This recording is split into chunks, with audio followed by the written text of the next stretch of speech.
Hi, welcome back to Shee's Flavours. ഇന്ന് തേൻ മിഠായി ഉണ്ടാക്കാം. ഇത് ദോശമാവ് കൊണ്ടുണ്ടാക്കുന്ന തേൻ മിഠായിയാണ്. അപ്പം ബാക്കി വന്ന ദോശമാവ് എടുക്കാം. പുളി ഇല്ലാത്ത ദോശമാവായിരിക്കണം. ഇത് ഫ്രഷ് ആയിട്ട് അരച്ച ഉടനെയുള്ള ദോശയുടെ മാവാണ്. അധികം വെള്ളമില്ലാതെ കട്ടിയുള്ള മാവാണ് നല്ലത്. ഇത് കുറച്ച് വെള്ളമുണ്ട്. ഇത്രയും വെള്ളം പാടില്ല, കുറച്ച് കുറവായിരിക്കണം. അപ്പോൾ നിങ്ങൾ എടുക്കുമ്പോൾ ശ്രദ്ധിക്കുക, കുറച്ച് വെള്ളം കുറച്ചെടുക്കുക. ഇതിലേക്ക് ഞാൻ ആഡ് ചെയ്തത് കളറാണ്. ആദ്യം റെഡ് കളറ് ചേർത്തു, നല്ല റെഡ് ചേർക്കുക. പിന്നെ ഞാൻ ഇത്തിരി പിങ്കിഷ് ആയിട്ടുള്ള റെഡ് കൂടെ ചേർത്തു. ആദ്യത്തെ റെഡിന് ഒരു ഓറഞ്ച് കളറ് കൂടുതലായിരുന്നു, അപ്പോൾ പിങ്ക് കളറ് കൂടുതലുള്ള റെഡ് കൂടെ കുറച്ച് ചേർത്തിട്ടുണ്ട്. കളറ് ചേർത്ത് ഇതിലേക്ക് കുറച്ച് ബേക്കിംഗ് സോഡ ചേർത്തു, 1/4 ടീസ്പൂൺ ബേക്കിംഗ് സോഡ. ഇതെല്ലാം കൂടി നന്നായിട്ട് മിക്സ് ചെയ്തെടുക്കുക. ഈ മാവിൽ ഒരു നുള്ളുപ്പും ചേർത്തിട്ടുണ്ട്, ചെറുതായിട്ട് ഉപ്പും ഉണ്ട്. നന്നായിട്ട് മിക്സ് ചെയ്തെടുക്കുക. കുറച്ച് കട്ടിയാണെങ്കിലുണ്ടല്ലോ പെട്ടെന്ന് നല്ല ബോളായിട്ട് നമുക്ക് വറുത്തെടുക്കാം. ഇതിൽ ലൂസായതുകൊണ്ട് ഒന്ന് പരന്നു പോകാൻ ചാൻസ് ഉണ്ട്. അപ്പോൾ നമ്മളത് നോക്കി ഓരോന്നോരോന്നായിട്ട് വേണം ഫ്രൈ ചെയ്തെടുക്കാൻ.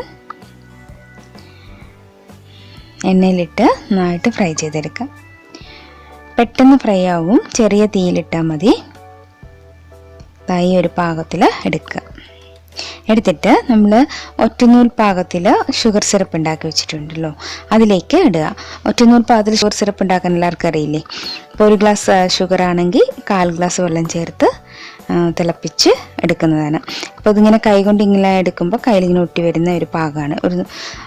ഒരു സ്പൂണിൽ ഒഴിക്കുമ്പോൾ നൂല് പോലെ വീഴണം. ആ ഒരു പാകത്തിലുള്ള ഷുഗർ സിറപ്പ്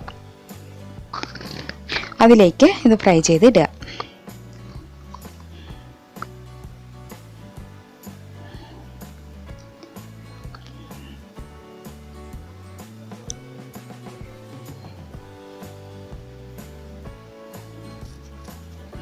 നല്ല ബോൾ പോലെ ആയിട്ടുണ്ട്. അതിങ്ങനെ ഫ്രൈ ചെയ്ത് ഷുഗർ സിറപ്പിലേക്ക് ഇടുക. ഇത്രയേ ഉള്ളൂ.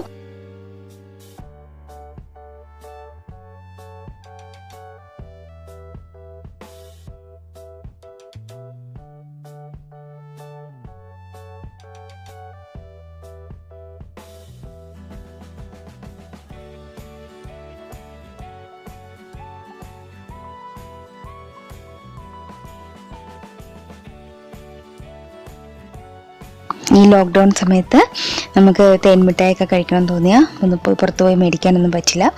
അപ്പോൾ നിങ്ങളുടെ കയ്യിൽ ദോശമാവ് ഉണ്ടെങ്കിൽ ഇങ്ങനെ ഒന്ന് ട്രൈ ചെയ്ത് നോക്കൂ.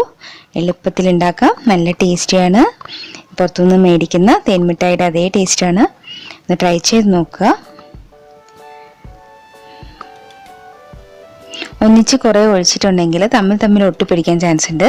അതുകൊണ്ടാണ് 1 by 1 ആയിട്ട് ഇങ്ങനെ ഉണ്ടാക്കിയെടുക്കുന്നത്.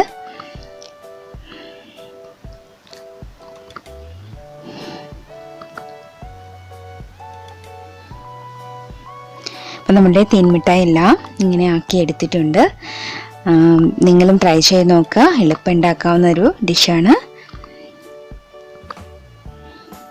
ട്രൈ ചെയ്തിട്ട് ഫീഡ്ബാക്സ് ഒക്കെ അറിയിക്കണം. Thanks for watching. Have A nice day.